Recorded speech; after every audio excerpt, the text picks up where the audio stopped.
Olá pessoal, desculpa, teve um probleminha aqui porque eu estou tentando configurar junto com o Edgar, que ele tá lá em Guaraí e ele não tinha Instagram. Então a gente está conseguindo fazer via, como que se fala? Pelo Google Meet. Então eu estou fazendo essa configuração aqui online agora com vocês. Mas já vou mandar aqui e já estamos de novo online. Só vou mandar no grupo aqui para vocês. Pessoal, entra na página do conselho que já voltamos ao vivo. Então, pessoal, como eu tinha falado, eu sou o Ricardo, sou psicólogo, trabalho aqui em Palmas, Tocantins, sou do Conselho Regional de Psicologia e a nossa live de hoje, ela vai trazer um panorama de como que são as referências técnicas do CREPOP, né? E como que elas podem ser usadas nesse contexto da pandemia. Para quem não sabe, as referências técnicas elas são documentos que são produzidos pelo Conselho e a gente vai falar ao longo da live sobre isso, né? Vou chamar aqui para falar com a gente um pouco o psicólogo Edgar, que também é conselheiro, está fazendo doutorado em ensino, é mestre em educação, trabalha muitos anos com psicologia, foi meu professor lá em Guaraí. E eu tenho a honra de estar com ele aqui hoje discutindo com vocês um pouco a respeito dessas referências técnicas. Olá, professor. Tudo bom, Ricardo? Prazer a todos também que estão acompanhando. Meu nome é Edgar Henrique Trapp. Também sou psicólogo, como o Ricardo falou. Também estou no Conselho de Psicologia no momento, atuando. Trabalho em Guaraí, Paraíso, Colinas, Palmas, Araguaína. Quer dizer, trabalho no estado do Tocantins, né? E, como o Ricardo falou, a gente vai estar discutindo um pouco sobre essas normas técnicas, que é importante, porque sempre quando a gente trabalha com a questão da psicologia, na formação do psicólogo, um dos primeiros locais laborais que o aluno sai após a sua formação é direcionado aos locais de CRAS, CREAS, CAPS, NASF. Então, são locais que as pessoas têm uma atuação para angariar a prática enquanto psicólogo. Então, a gente tem que estar verificando, estar muito atento também, como é que estão sendo feitas essas atuações e as normas que se tem dentro dessas políticas públicas e a atuação da nossa área, que é a psicologia, como é que está sendo vista dentro dessa atuação hoje, né, Ricardo? Isso. Então, assim, a gente sabe, né, que essa situação que a gente está vivendo nesse momento, ela é uma situação que ela exigiu um repensar de diferentes posturas profissionais, né? Além disso, essa situação nos colocou de frente com um grande desafio, que é transformar a nossa atuação num processo em que vai incluir a tecnologia, vai incluir novos saberes e vai exigir da gente novos posicionamentos e novos posicionamentos e novas posturas de trabalho nesse contexto. E aí, assim, a gente às vezes nos pega despercebido e nos pega desprevenido de como que vai ser essa atuação a partir de agora e como que a gente vai lidar com isso, né? Porque ontem, por exemplo, quando a gente estava na live com a Ionara, ela falava muito sobre a questão da saúde do trabalhador, do mal-estar que o trabalhador também sente, da importância desse trabalhador estar buscando, né, estabelecer uma rotina que melhore a sua saúde mental e que não deixe se agravar. E aí a gente nos pega, muitas das vezes, dentro do próprio contexto da emergência, sem saber como lidar com isso. E aí a gente esquece, às vezes, dos mecanismos que a gente tem e que o nosso próprio conselho nos oferece, né? E que nos subsidia a nossa atuação. E um desses mecanismos, para quem não sabe, é o CREPOP, né? Nós temos hoje o que a gente chama de Centro de Referências Técnicas em Psicologia, que é o CREPOP, aonde a gente vai ter diferentes pesquisas, né, e diferentes materiais que são elaborados com base numa pesquisa, com base numa análise da experiência dos profissionais que já estão aí atuando. E aí a gente elabora referências e orientações para que aconteça a atuação desse psicólogo. Uma das referências que a gente tem de destaque, por exemplo, é a referência de saúde do trabalhador, né? Que ela acabou de ser relançada como a sua segunda edição, né? Teve uma edição revisada e ela está aí fresquinha com várias atualizações e que a gente pode utilizar-se dessa referência no contexto atual, né? Nós temos referências, por exemplo, de psicologia hospitalar, de atenção à saúde mental, de psicologia das emergências e desastres, e são todos temas que a gente está tendo que lidar diariamente, que são temas pertinentes e que estão disponíveis para o psicólogo baixar, consultar a qualquer momento e avaliar e utilizar-se dessas experiências para melhorar cada vez mais a sua atuação, né? E às vezes, quando a gente se vê em um mar navegando sem um direcionamento, porque tudo é novo e é normal a gente se sentir inseguro diante de tanta novidade que está acontecendo e de tantas informações que a gente vem recebendo, às vezes essas referências podem ser um norte para nos orientar com base em outras experiências do que a gente pode ou não estar fazendo, de como que a gente deve atuar. Carlos, só fazendo um ganchinho, fazendo só um gancho nisso que você falou, que é bem importante, sobre a saúde do trabalhador, né? E pegando a psicologia hospitalar, esse momento que a gente está vivendo dentro dos hospitais, Ricardo, como tu trabalha como psicólogo lá no hospital, eu como na área de educação permanente do NEP em hospital também, mas eu trabalho muito ligado à direção do Hospital de Guaraí. E a gente percebe que nesse momento, tanto a área da direção, quanto a área da enfermagem, a área da medicina, eles estão muito voltados para Covid, né?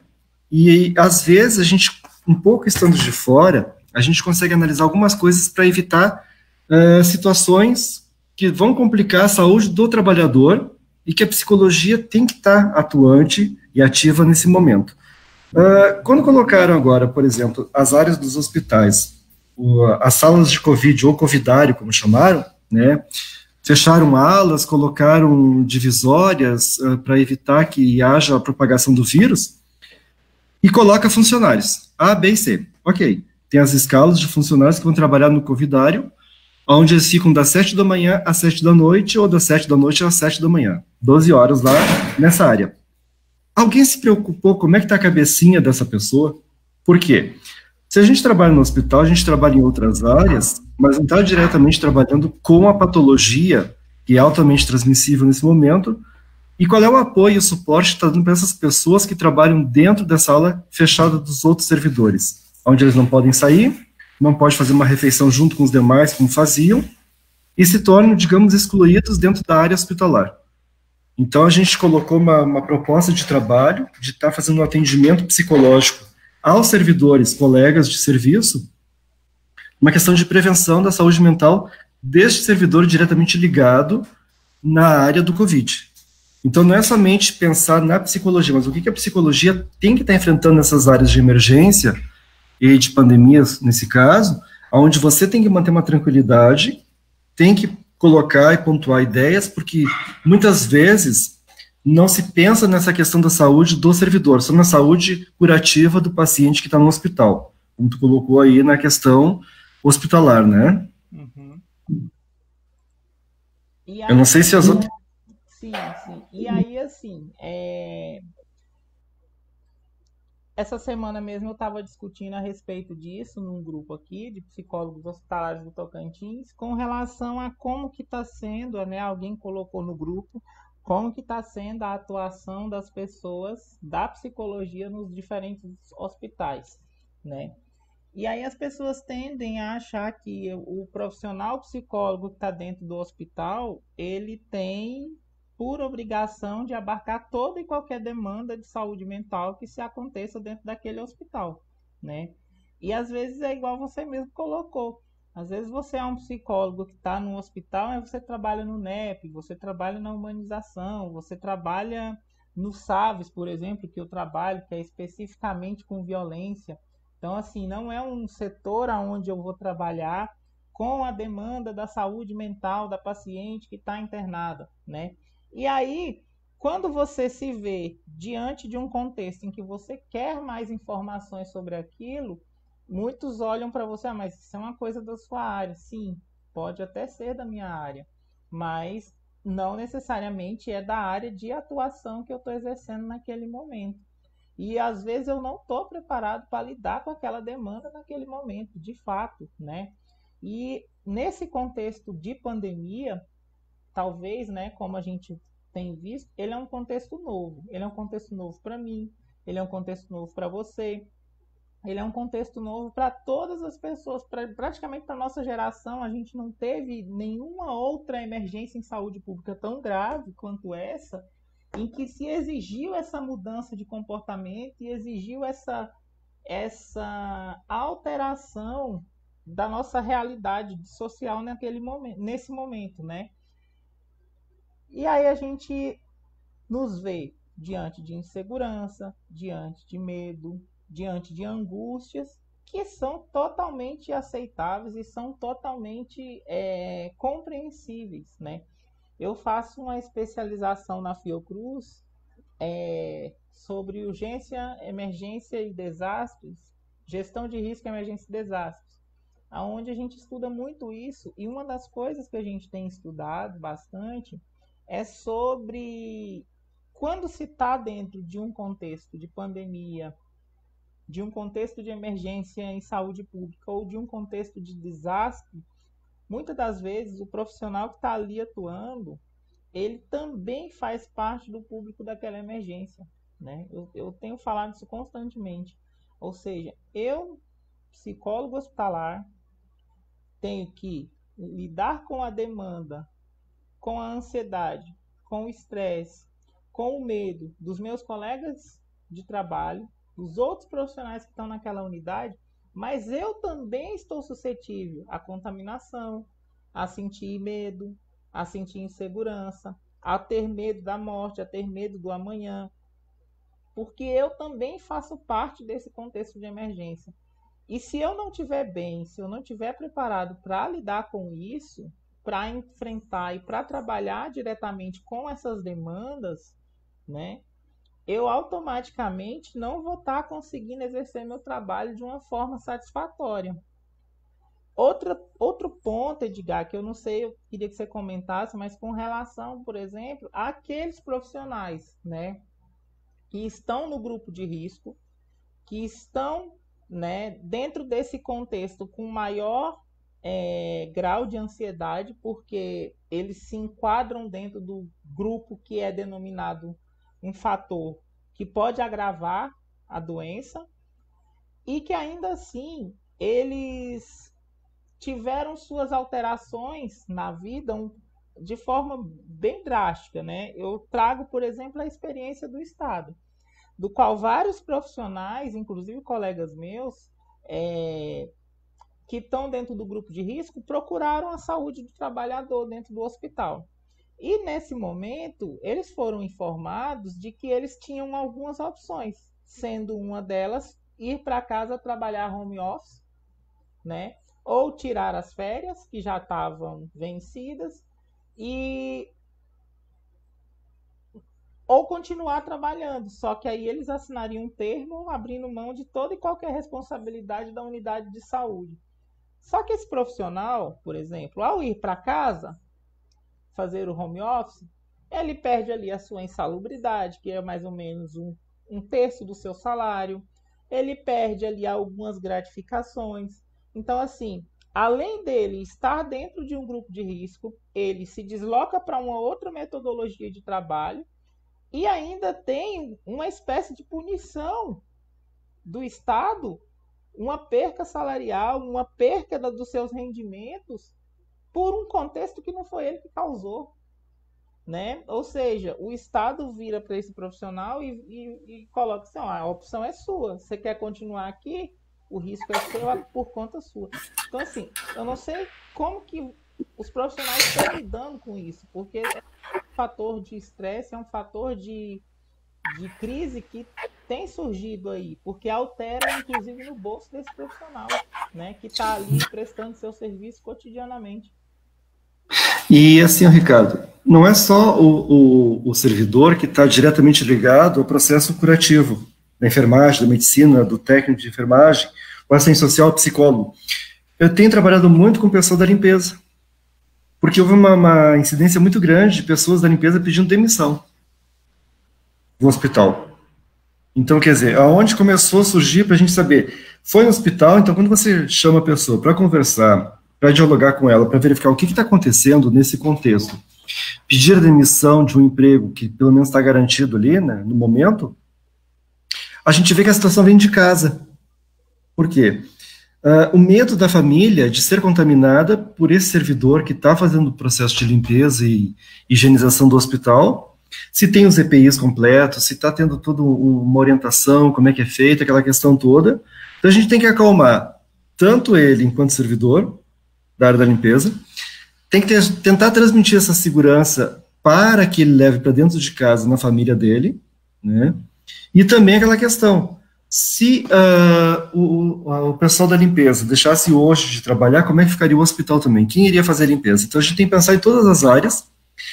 Não adianta você ficar correndo, gritando fogo, fogo, fogo, se você não sabe onde é que está o fogo, né? Então, nós temos que começar a trabalhar essa questão para ver onde é que começam essas labaredas para a gente tentar apagar esse fogo. De uma forma mais tranquila, de uma forma centrada. Não que o psicólogo, como disse muito bem Ricardo, também não está passível de sofrer essa patologia também, como grupos de risco, né? Então você fica em casa seguro, mas você vai ter perdas salariais também em função de gratificações que você está dentro de um local de trabalho insalubre ou com periculosidade, que tem também o adicional noturno, que isso ajuda muito o servidor no seu salário.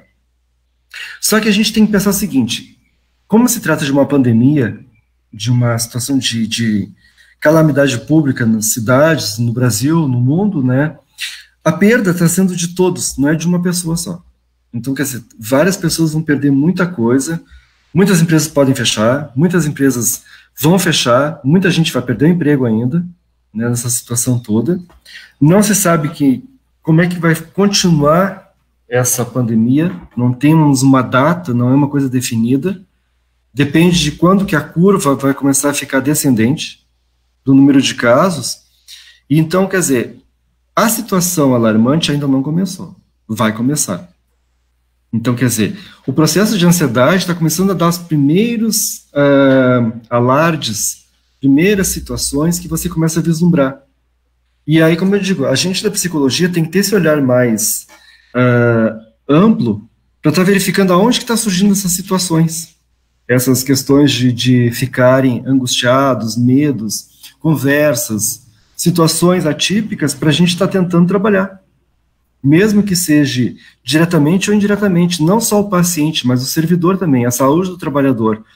Então, essa questão de atender as pessoas que estão dentro de um isolamento no trabalho, dentro de um hospital, né, que eu conversei com a saúde do trabalhador para colocar essa ideia de atendimento, para saber pelo menos assim, ó, o que o hospital, o que a diretoria, o que a Secretaria de Saúde do Estado está se preocupando com o servidor na área da saúde mental.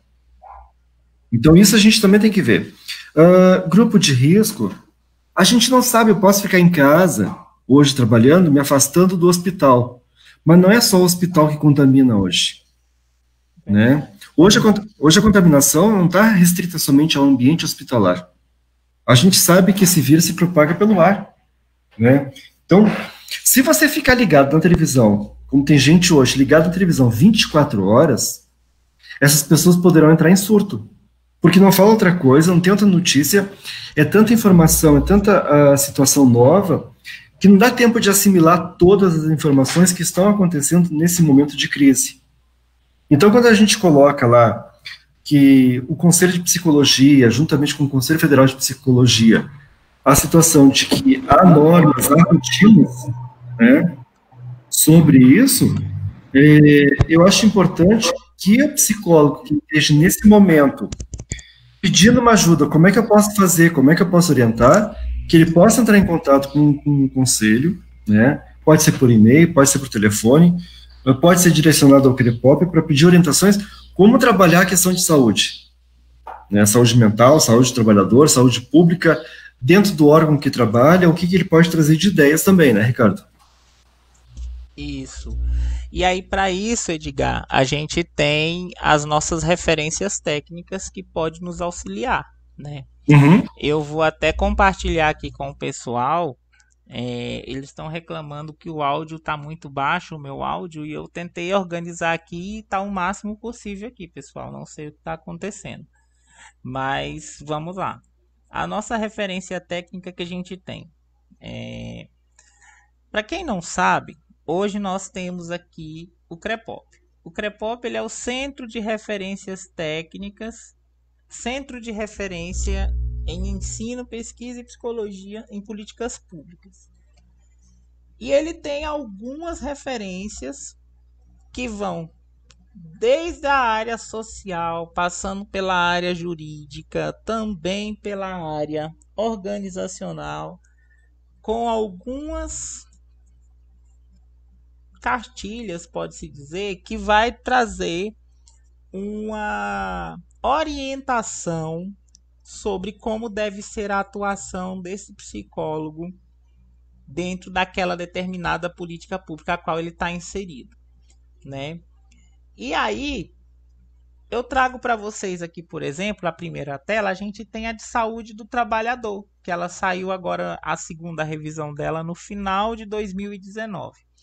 Para quem quer ter acesso a essas referências, eu vou deixar aqui daqui a pouco um QR Code. Vocês vão apontar a câmera do celular de vocês para esse código e vocês vão ter acesso a todas as referências. Na de saúde do trabalhador, ele vai trazer um panorama das últimas leis, de como que a psicologia pode trabalhar nesse âmbito do saúde do trabalhador em saúde pública, e vai trazer para você, eu não vou aqui especificar cada referência, mas trazer de um panorama geral como que essa referência pode contribuir para a sua atuação. Por que que isso é importante? Às vezes o psicólogo ele se sente muito só, né? Ele se sente bem só, às vezes sem nenhum. A gente sai da faculdade e aí a gente não tem mais aquele grupo que a gente trocava as informações, que a gente conversava com o colega, que a gente trocava as ideias sobre aquele assunto que era pertinente da nossa área.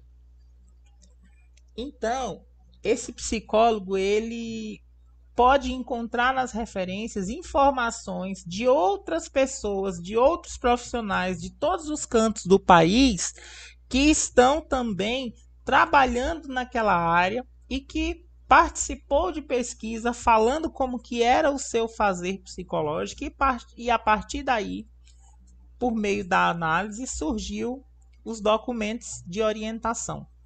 Por que que isso é importante? Voltando. Por que que isso é importante? Eu trago, por exemplo, algo que aconteceu comigo.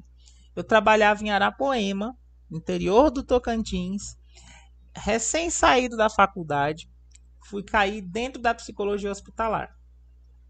E lá nessa cidade, o juiz queria que eu fizesse várias avaliações para guarda de criança dentro do hospital. Eu não tinha nenhum documento que me respaldasse para negar essas avaliações. No entanto, tinha um documento de psicologia hospitalar, uma orientação técnica do conselho a respeito de como que era a psicologia hospitalar. Eu peguei esse documento, fundamentei um outro documento com base naquela referência que eu tinha encontrado, falando do que era a atribuição do psicólogo na saúde, do psicólogo dentro do hospital, e respondi ao juiz. Eu nunca mais recebi ofício do juiz questionando se eu tinha ou não habilidade para fazer as avaliações ali no hospital e nem me intimando a fazer mais nada. Ricardo? Oi, sim. E isso acontece ainda, tá?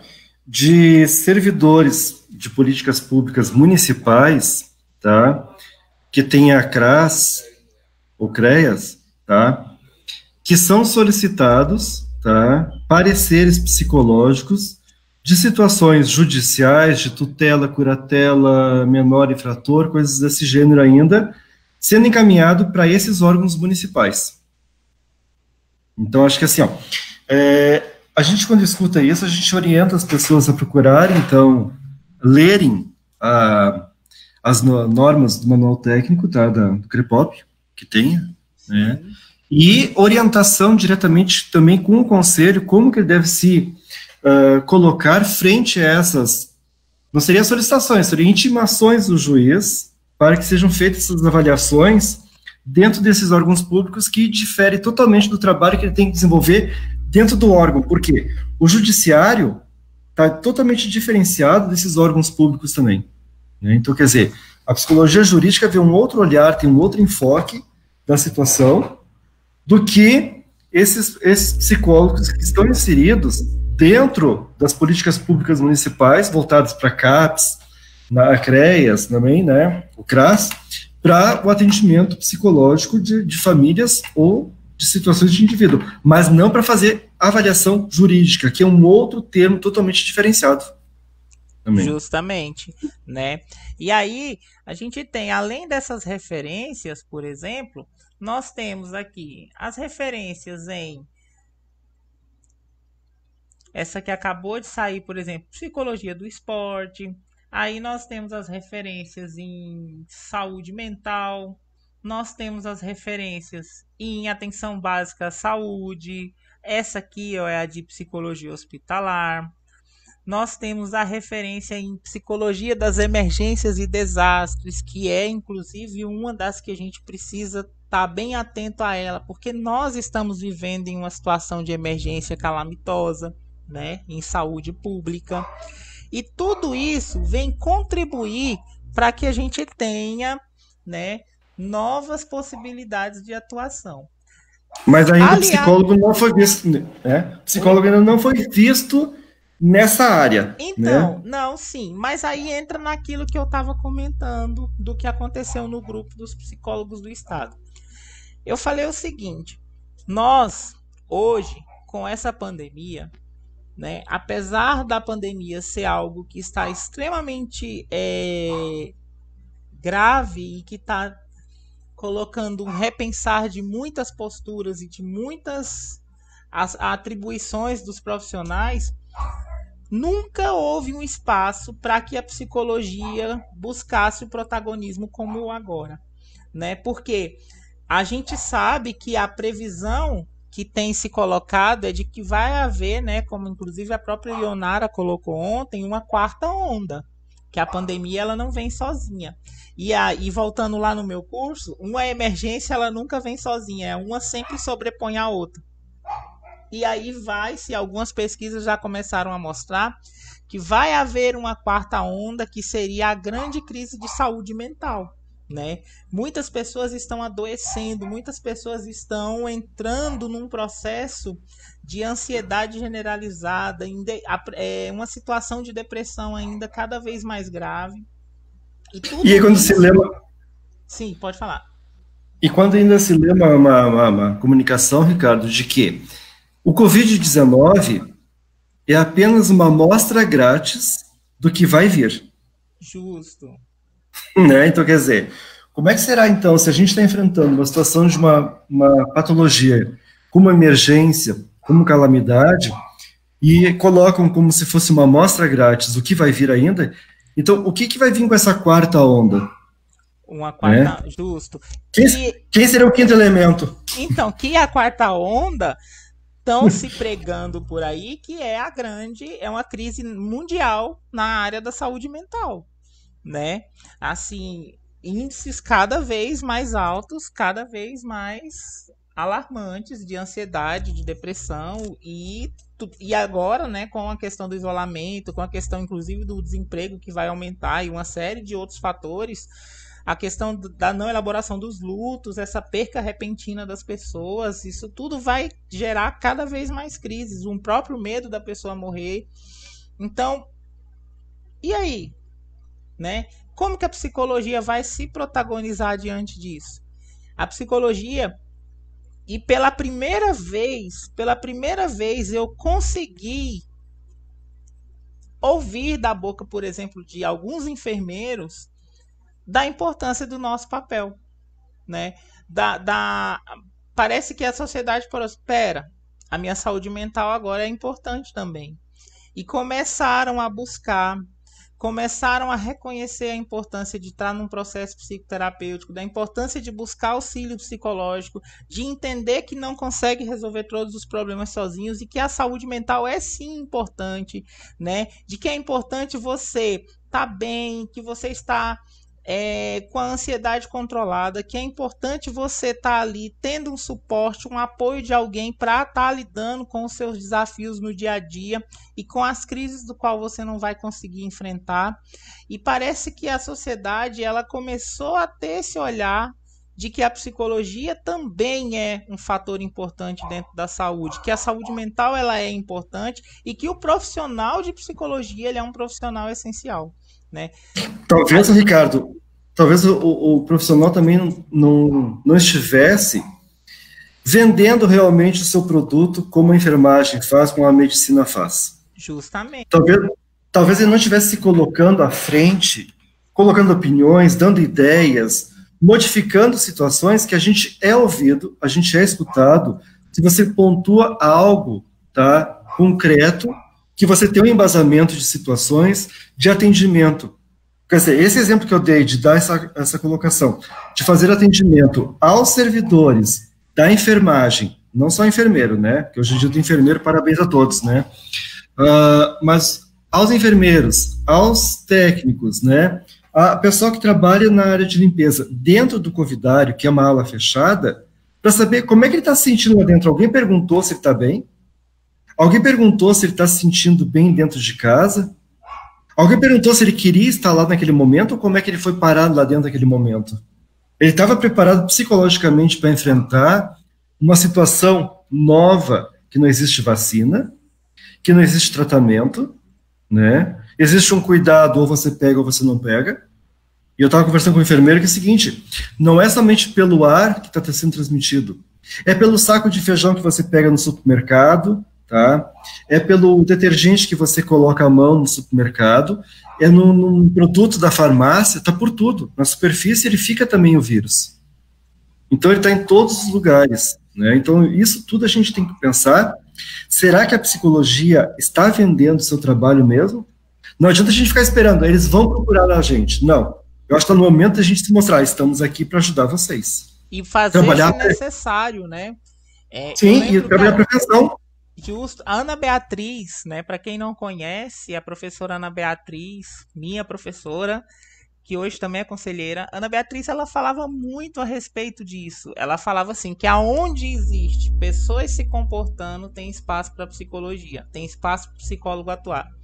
E o momento é agora, né? O momento é da gente se mostrar necessário, é da gente se posicionar, é da gente oferecer aquilo que a gente consegue fazer de melhor, que é o cuidado, que é o acolhimento, que é mostrar para as pessoas a importância do nosso papel e a importância das pessoas terem sim um cuidado com a sua saúde mental, terem sim um cuidado com a atenção às suas emoções, né? Aprender a reconhecer as emoções, a lidar com seus medos e outra. E o profissional também reconhecer que ele também pode se sentir, né, inseguro, que ele pode se sentir com medo e compreender ainda mais que saúde não se faz sozinho, saúde não é só médico, saúde não é só enfermagem, saúde é um contexto onde envolve todos os profissionais e nada mais importante do que esse momento para a gente enfatizar isso. Saúde ela é uma compreensão do ser como biopsicossocial.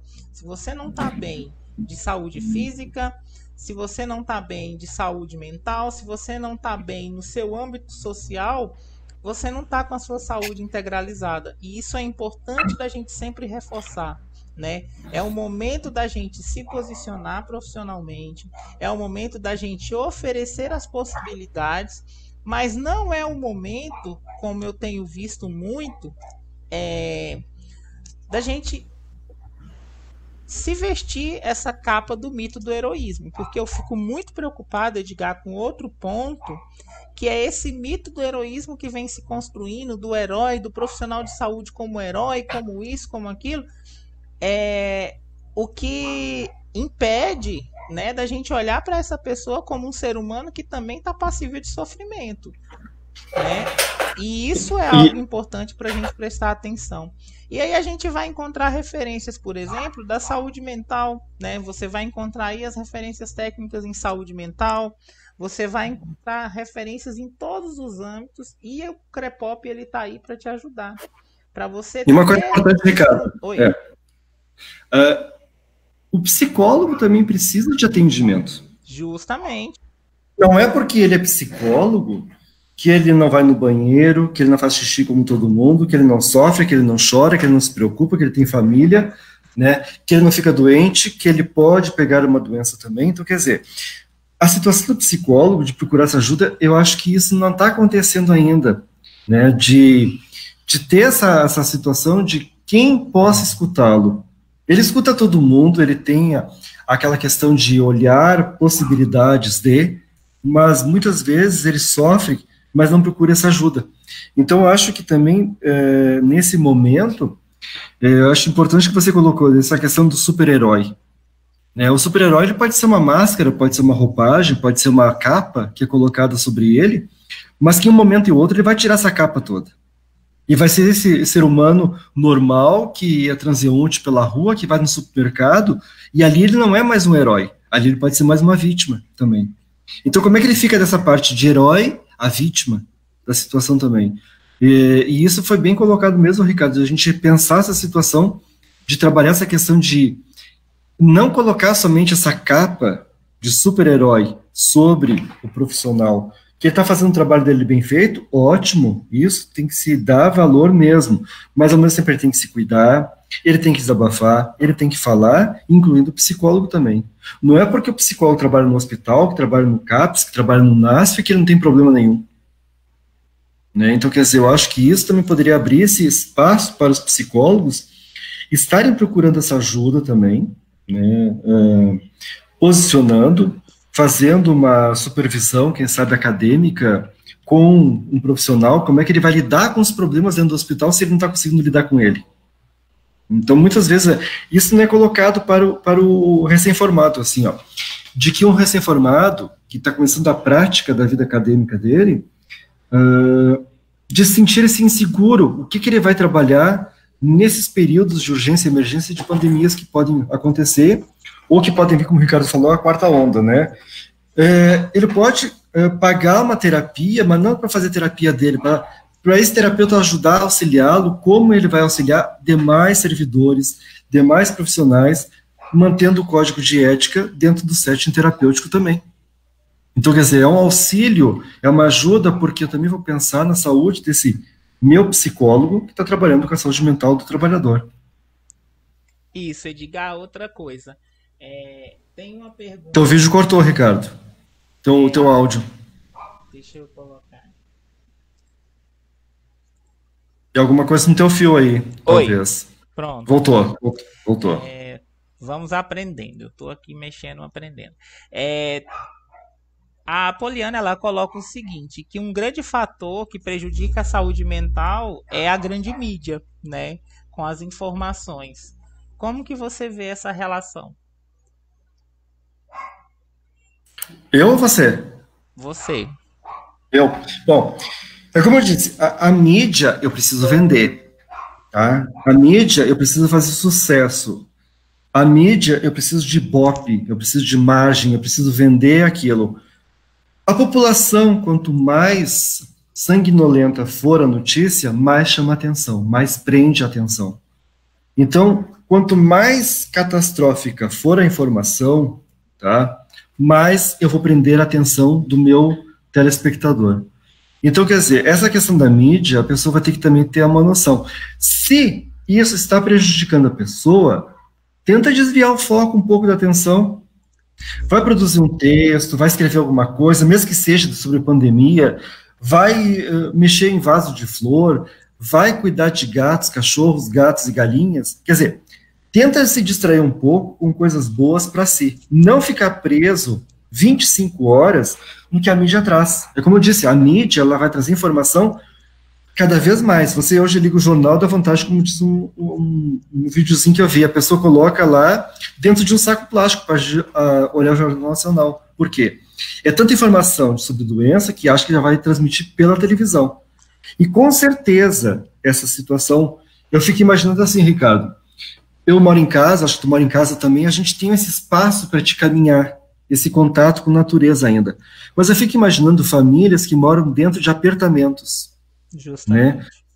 Como é que fica aquela família toda, né, convivendo juntos, que não estão mais acostumados a conviver, a família não está acostumada a conviver com filhos, a família não está acostumada a conviver homem e mulher, marido e esposa dentro de casa, todos os dias, e isso está levando a uma outra crise, a crise familiar. Ou se une ou se separa. Inclusive, eu falei a respeito disso numa live que eu fiz sobre intervenção em situação de crise, e aí, assim, alguns apontamentos falam com relação ao índice de violência que tem aumentado drasticamente, né? Violência doméstica, sobre o aumento do uso de substâncias, o aumento das bebidas, das pessoas que ingerem bebida alcoólica de forma desregulada, e aí várias outras questões que foram evidenciadas, né? E estão sendo aumentadas nesse contexto justamente por as pessoas não estarem conseguindo lidar com essa situação de isolamento. Eu vou colocar aqui, Edgar, rapidinho, só para que as pessoas, quem está acompanhando, já coloque aí se tiver alguma pergunta, que a gente já está caminhando para o final, para as perguntas. E aí, enquanto isso, eu vou liberar para vocês também o QR Code para vocês baixarem todas as referências, tá bom? Então, basta apontar o seu celular para a câmera, para esse código que está aqui, e você vai poder baixar todas as referências. Eu vou colocar o código aqui em cima. Então, Edgar, e como eu estava falando, com relação a esse aumento das pessoas que... aumento da violência, aumento do uso de substâncias, tudo isso tem sido evidenciado, né? E outra questão que também tem contribuído, como a própria Poliana colocou, é essa questão da mídia. Só que aí na orientação que eu dei na live, eu repito ela aqui. A orientação é: busque informações seguras, né? A gente tem aqui, por exemplo, no Tocantins, o boletim que sai todas as manhãs dos casos do estado. É uma informação oficial do governo. Então, é uma informação segura que você pode ali abrir o boletim, saber quais são as cidades, como que tá os casos na sua região, na sua cidade. Tem as mídias e tem os canais de comunicação oficial. Eu não sei hoje, eu sendo sincero com vocês, quem me conhece sabe bem, eu não sei se a gente pode confiar mais nas informações que estão sendo transmitidas pelo Ministério da Saúde. Porque das 2 últimas semanas o Ministério parece que desapareceu dentro do contexto da crise, né? Mas a gente pode confiar nas informações locais, nas informações que os nossos governantes locais estão colocando, que todos os dias eles estão fazendo, inclusive, trabalho elogiável, da forma como alguns governantes estão tratando essas informações para a população, né? Então, assim, buscar a informação correta, não acreditar em tudo que você recebe no WhatsApp, não ficar conectado 24 horas na internet lendo sobre isso, não buscar informações na TV o tempo todo, porque é igual o Edgar falou, a TV tá aí para vender, então aquilo que dá Ibope ela vende mais, né, Edgar? E várias outras situações. Quer comentar mais alguma coisa, Edgar? Eu acho assim, ó, se eu souber os casos que estão ocorrendo no meu município, ok, tá? O problema é que as pessoas estão se alarmando demais que aconteceu um caso ou dois em cidades pequenas, né, que não estão acostumados com essa situação toda, né? Hoje nós somos... Quando a gente olhar pela televisão, os japoneses andando na rua, ano passado, retrasado, antepassado, Todos usavam máscara na rua, a gente achava totalmente estranha aquela situação de todo mundo mascarado, todo mundo distante, né? Para nós está sendo um sacrifício de usar essa máscara por questões de não estar acostumado. A questão do nós somos muito de tocar, de abraçar, somos muito afetivos com os próximos, a gente está mantendo essa distância de não apertar a mão, de não abraçar, de não tocar. Parece que a gente está se tornando um ser seco, sem vida, egoísta, né? Com uma segurança própria que eu não quero saber mais quem mora do lado. Eu quero saber do meu terreno, do meu pátio, do meu muro fechado. Ninguém entra aqui, ninguém sai. Então, está levando a um certo egoísmo social também essa situação. Essa maneira como está sendo colocada agora as lives de final de semana, tanto em músicas eletrônicas, ou músicas românticas, ou sertanojo, para quem gosta de sertanojo, né? Que não é o meu caso, né? Mas é uma forma, digamos, de deixar as pessoas um pouco mais leves, de quebrar essa questão da informação. Informação, informação, informação. Tu liga hoje, é informação demais. Só que aí, Edgar, a gente tem um outro lado da moeda, né?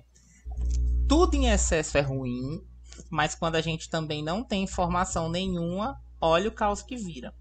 Nós, sim, o brasileiro, e isso é algo que a gente vive por experiência própria. O brasileiro, ele é aquele que deixa para a última hora, ele é aquele que só acredita quando acontece do lado dele, ele é aquele que lida com as questões de forma muito visual, contactual, né? Eu falo isso até no nosso ato de comprar. Eu só consigo comprar esse celular se eu pego, se eu sinto, se eu vejo, se eu mexo na configuração.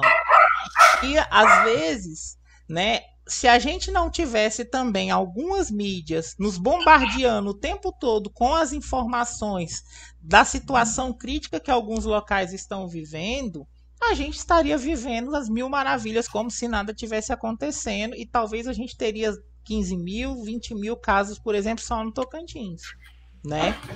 Olha o exemplo claro e pontual do que aconteceu em Araguaína. Araguaína, há 3 semanas atrás, Araguaína tinha 40 casos, no máximo.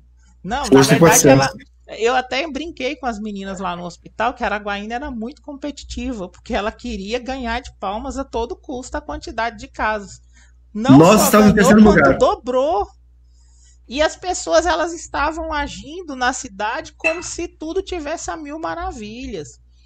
Aliado a isso, a gente tem um presidente que vai na TV, que vai em rede nacional, pedir para as pessoas irem para a rua. Nós já passamos da marca de 12 mil mortos. Imagina se a gente não tivesse essa mídia bombardeando o tempo todo. Porque se com a Globo, por exemplo, vamos pegar a Globo. Se a Globo, que está o tempo todo bombardeando, e vários outros canais bombardeando informação, e tem tanta gente imprudente, imagina se a gente não tivesse. Então a gente tem que saber pontuar os dois pesos e as duas medidas aí, né? Só dando como exemplo, Ricardo, tá? Eu tive que dar uma saída agora, fui em Brasilândia e voltei. Não agora, né? Antes de começar, né? Mas assim, ó, quando eu cheguei na esquina de casa, tem um bar. Esse bar, o dono do bar é um senhor idoso, tá? Existe um decreto municipal aqui que bares, boates, não pode funcionar. O bar dele está aberto, tá? E com várias pessoas, tá? Tomando cerveja embaixo das suas mesas, nos baixos pés de manga, como se tivesse assim no final de domingo à tarde, né, de verão. Como se nada estivesse acontecendo dentro de uma situação de pandemia. Então, quer dizer, eu fico pensando assim, ó, quem será o mais errado dessa situação com toda a informação que você disse? É o dono que abre porque está preocupado porque tem que pagar as contas e tem que ter o dinheiro do bar dele, ou a pessoa que vai no bar consumir, tomar uma cervejinha porque acha que não vai pegar nada? Então, essa situação toda também me deixa a pensar isso. Isso, e aí entra na pergunta que fez bem aqui, que eu quero que você responda, que eu acho que você vai ter um bom posicionamento sobre isso. Como lidar com a questão dos negacionistas da doença, que são as pessoas que sabem, mas ou agem com ignorância, ou fingem que não estão vendo, ou fingem. Como lidar com isso? Para a pessoa, Ricardo, é muito mais fácil quando eu ligo com a negação. Ah, isso não aconteceu, isso não é real, isso não vai acontecer, isso não me pega, eu sou o cara, eu sou o bom, né? Na verdade, essa pessoa é altamente frágil. Então, é uma pessoa que cresce sempre com essa questão de se proteger, usando mecanismos de defesa da negação, de forma que ele possa ter fugas da realidade. Eu não consigo enfrentar uma realidade de uma situação, eu fujo dela, né, utilizando negação. Então, quer dizer, se a gente pegar um contexto e for trabalhar com essa pessoa, tá, e for fazer um atendimento psicológico com ela, com certeza a gente vai descobrir que é uma pessoa altamente frágil, que só usa da negação. Então, quer dizer, eu posso sair? Posso, mas eu também tenho que evitar que forma eu estou me preservando, o que eu estou cuidando de mim nesse momento. Agora, sair pela rua, não vai acontecer nada comigo. Esse pessoal que estava no bar agora, por exemplo, né? Quem disse que eles não podem pegar, estando no bar ali, com vários frequentadores do bar tomando cerveja? Por isso que eu pergunto, quem é o mais errado? Será que é o bar que abriu? Ou será que é quem frequenta o bar? É uma questão que a gente não consegue responder, porque a preocupação das pessoas, que ainda não chegou ao ápice das preocupações, são as contas que chegam todos os meses dentro de casa. Então, você hoje está escolhendo, eu pago esse mês essa, mês que vem eu pago outra. Então, quer dizer, quando a gente ainda tem um emprego, digamos, que há uma garantia como servidor público, você sabe que vai receber. Agora, quem é servidor privado, né, não sabe como é que vai acontecer. Então, está acontecendo esse processo de angústia muito grande. Então, quer dizer, o que eu posso fazer com o meu bar para receber dinheiro também se eu não tiver clientes? Justo. Então, essa negatividade é uma forma de trabalhar com a pessoa e tentar verificar o que eu preciso trabalhar com ela para que ela possa enfrentar isso. Isso vem, inclusive, com a pergunta da Cassiane. Ela fala aqui o seguinte, que ela queria saber como lidar, né, se a gente tem alguma dica para pessoas trabalharem no âmbito organizacional com empresas que, por exemplo, estão passando por risco de falência, com ameaça de demissões, enfim, como lidar com isso? Eu, particularmente, eu não trabalho no âmbito organizacional, eu não sei focar como que seria uma resposta para essa pergunta, mas se você quiser contribuir. Talvez, Cassiane, o que a gente possa trabalhar, assim, é incrível, principalmente o brasileiro, né, que diz que a NASA ainda não descobriu os brasileiros, né? O poder de criatividade que as pessoas têm dentro dos seus negócios, de que quando são exprimidos, apertados, eles sempre encontram uma possibilidade de solução dentro daquela área que faz o seu trabalho. Talvez o que tem que ser feito e orientado, muitas vezes, tanto o colaborador, desde do chão de fábrica, como chamam, até mesmo a direção, é não agir por impulsividade, né? Não deixar que as emoções tomem conta da razão. Não deixar que essa situação toda leve a parar de pensar ou de utilizar situações que possam trabalhar de maneira positiva, como que nós vamos enfrentar. Então aí vai ter que entrar a questão financeira, a questão gerencial, contatos, trabalhar com fornecedores, o que eu posso trabalhar nesse momento com o meu público de colaboradores que possa dar uma segurança, uma garantia que eles não vão perder o emprego. Então, quer dizer, vai depender muito de área para área. Né? A gente sabe que tem áreas aí que estão trabalhando que não pararam, que aumentou o ritmo. Agora, o que a minha empresa, o meu trabalho, a minha situação empresarial pode, nesse momento, trabalhar de forma racional, não emocional. A gente tem que manter equilibrado essa situação para não trocar os pés pelas mãos, né? Isso. Edgar, eu só vou pontuar bem aqui uma resposta para o Vicente. Vicente, então, você fez uma pergunta aí, Vicente Souza, você fez uma pergunta e você repetiu ela com relação à questão do atendimento online e como que acontece a questão, como proceder de acordo com o Código de Ética sobre o atendimento online. para o atendimento online, ele segue as mesmas diretrizes éticas de qualquer atendimento. A questão é, tem uma resolução do Conselho Federal, você pode depois procurar, eu não vou saber te falar qual é o número dessa resolução agora no momento, mas é uma resolução de janeiro de 2018, que ela prepondera sobre a questão do atendimento online, e lá ela coloca inclusive os critérios que você tem que ter com relação a esse atendimento, garantindo sigilo de fala, garantindo a criptografia dessa informação.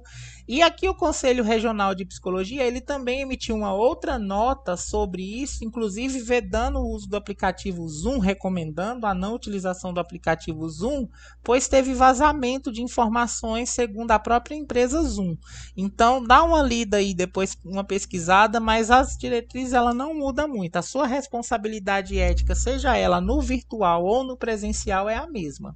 Entendeu? E aí, Ricardo, ainda existe também um site do próprio Conselho Federal de Psicologia que o profissional tem que se cadastrar, EPSI, né? Tem que fazer um cadastro. Depois da análise desse cadastro, vem uma autorização para o profissional, tá? Que ele poderá utilizar o atendimento online e terá que informar também ao Conselho qual o mecanismo que ele irá utilizar, se é Hangouts, se é o Google Meet, ou se é outro aplicativo que possa ter, né, evitando o Zoom, porque o Zoom, além de ter essa questão, Ricardo, de informações vazadas, ele também rouba informações sigilosas do celular, por exemplo, códigos de banco ou de cartões de crédito também. Isso. Então, Edgar, eu acho que a gente está caminhando para o final. Você tem mais alguma ponderação para fazer com relação às informações que a gente passou? Eu acho assim, Ricardo, só para a gente frisar novamente, tá? Qualquer dúvida que o profissional ou que o estudante tenha em relação a políticas públicas, questão de concursos públicos quando surgirem, valores também de salários, tá? Que eles façam consulta ao Conselho Regional de Psicologia, tá? Que eles fiquem atentos também a essa questão toda, porque não é só o conselho que é um fiscalizador, todo profissional é um fiscalizador inato. Justamente. Tá? Vale então, ressaltar, eu sempre costumo dizer, não vejam o conselho como uma instituição. O conselho é você, você é o conselho. Se você é ciente de que um profissional não está fazendo algo legal e você não se posiciona diante daquilo, você é conivente com aquilo que não está certo, né?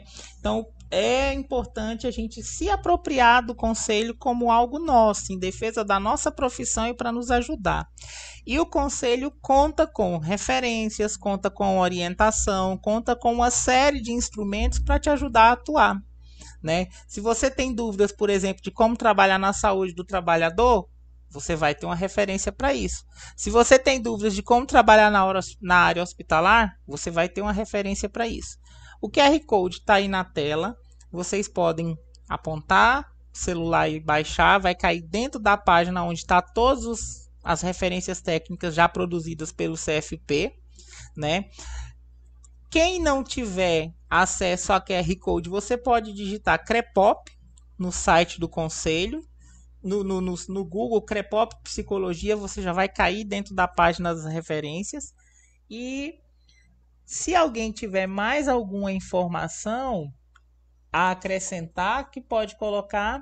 Eu estou acompanhando as pessoas que estão participando, estou aqui vendo pelos nomes, então assim, dá para ter agradecer a participação de todo mundo. A gente teve presente, chegou a pontos de 112 pessoas, 89 a 112. A gente teve essa participação, então muito bom. Várias pessoas mandando oi professor pro Edgar. Então assim, ele falou aqui no início que se não tivesse presente ele ia dar falta. Concordo com ele. Tá desligado, Edgar, o seu microfone. Depois eu pego a lista contigo, tá, Ricardo? Tá bom. Tá. E o pessoal sabe que se não participar comigo, reprova mesmo, né? Bem sei. Edgar foi meu professor em 2000 e quanto, professor? 2006? 2006, Por aí. 2005, 2006. Gente, eu formei tanta gente nesse estado, hein? Pois é. Então, se alguém tiver mais alguma pergunta, se não, a gente está caminhando para encerrar. Deu 1 hora de live. Essa live Deu, vai né? ficar disponível no Facebook, vai ficar disponível também no YouTube. Vocês têm aí os meus contatos? Não, não tenho, não deixei. Mas pode me procurar na internet aí, Ricardo Furtado ou Psi Ricardo, vocês vão me encontrar. Quer deixar seus contatos, professor? Ó, os alunos todos já têm um contato lá, porque a gente, como eu tenho invadido a casa deles diariamente, né, sem pedir permissão, e eles têm entrado aqui em casa todo mundo junto, sempre, né? A gente tem esses contatos, mas se precisar alguma coisa, E de Eva, D de dado, psico, @yahoo.com.br. edpsico@yahoo.com.br. Podem mandar e-mail, podem estar questionando, fazendo perguntas fora da live também. Alunos, ex-alunos, não alunos, né? Que a gente vai tentar dar uma orientação sobre essas questões aqui. O que a gente não conseguir responder na hora, a gente vai encaminhar para o próprio CRP também, junto a gente trabalha, né, Ricardo? Isso. Inclusive, vocês podem entrar em contato diretamente no CRP. A gente tem a Stephanie. Vou dar trabalho para a Stephanie. A Stephanie, ela é a assessora técnica do CREPOP, assessora de pesquisa, e vocês podem tirar todas as dúvidas das referências técnicas, das áreas de atuação que vocês tiverem com a Stephanie no que tange a políticas públicas. Então, a gente conta com essa pessoa fantástica lá no conselho, que está lá para auxiliar, para dúvidas. E não fique com a dúvida em casa, gente. O conselho está aí para ajudar. O conselho é nosso. O conselho é um espaço de interação, de troca, e é um conselho de crescimento, é um espaço de crescimento da profissão, né? Com certeza. Eu era uma pessoa que criticava muito conselho no passado, até eu entrar e ver o quanto que é uma ferramenta importante para a profissão, né? Então, assim, participem, vamos se aproximar, vamos participar das comissões, vamos nos agregar. O conselho, ele precisa de pessoas para crescer, para se agregar, para que a nossa profissão ela tenha visibilidade e tenha reconhecimento. E nesse contexto agora, nada mais do que a gente se unir enquanto categoria para mostrar o nosso valor e para mostrar e se firmar de vez como uma profissão reconhecida, como uma profissão necessária no âmbito da saúde brasileira. E principalmente na prevenção da saúde mental, né, Ricardo? Qualquer dúvida, o próprio site do Conselho, lá vocês têm contato, vocês podem entrar em contato com eles, que eles vão direcionar, tá, as questionamentos, as perguntas, as opiniões de vocês. Daí a gente sempre tenta resolver isso o mais breve possível, dando orientação a todos que procurarem o Conselho para qualquer dúvida que surgir em relação à profissão, tá? Tem essa ideia de que nosso trabalho é importante dentro dessa situação de urgências e emergências também que estão acontecendo. A saúde mental é algo importante. A gente vê que trabalhando no CAPS, que eu trabalho no CAPS desde 2006, a gente vê o número de pessoas que hoje procuram o CAPS por algum tipo de transtorno mental. E com certeza, depois que passar esse período, que a curva começar a ficar descendente, vai aumentar a procura dos CAPs também, em questão de saúde mental. Isso. Então é isso. Obrigado a todos que participaram. Obrigado mais uma vez. Continuamos essa semana. Amanhã tem mais uma live. Na quinta, outra live. Na sexta, a gente encerra. Eu estou pessoalmente, eu sou chato com isso, estou monitorando para a gente fazer a certificação. Vai ser muito legal. Vai ser uma ideia, foi uma ideia bacana trazer as pessoas para dentro das lives e essas pessoas terem um retorno disso aí, né? E uma aproximação ao conselho, né? Isso. E assim, inclusive depois eu quero deixar aqui na página do conselho uma enquete aberta, porque a gente vai ter daqui umas 2 semanas, provavelmente, o lançamento da referência técnica em psicologia hospitalar. E eu quero contar com a participação de vocês, tá bom? Então, muito obrigado. Eu agradeço ao Edgar também pela disponibilidade. Era para a gente ter feito semana passada. A gente teve aí uma situação bem triste, né, com a perca da professora Wanda, mas agora a gente conseguiu reorganizar nossa agenda e essa semana Deu certo. Muito obrigado. Deu certo, com certeza. Tchau, tchau a Então, gente, todos. um abração para todos. Obrigado para quem participou. O Ricardo ficou monitorando ali as participações. Um beijão grande para os meus alunos, ex-alunos que estão aí também ouvindo e vendo, né? E a gente se encontra sempre por aí. Eu acho que essa ideia dessas lives, Ricardo, a gente poderia promover outras futuras novamente, que eu acho que é uma forma da gente atingir um grande público também. E aproximar o conselho também. Nossa, essa ideia de live por que a gente para assim hoje para pensar? Por que a gente nunca pensou nisso, né? Porque não foi apertado, não foi pressionado, tu não foi criativo no momento, porque não tinha crise. Precisou a gente passar por uma pandemia para a gente descobrir a internet. Nem me fala, e eu que não tenho Zap. Pois é, tá me impressionando. É. Tchau, tchau. Até mais, pessoal. Obrigado. Um abraço. Falou.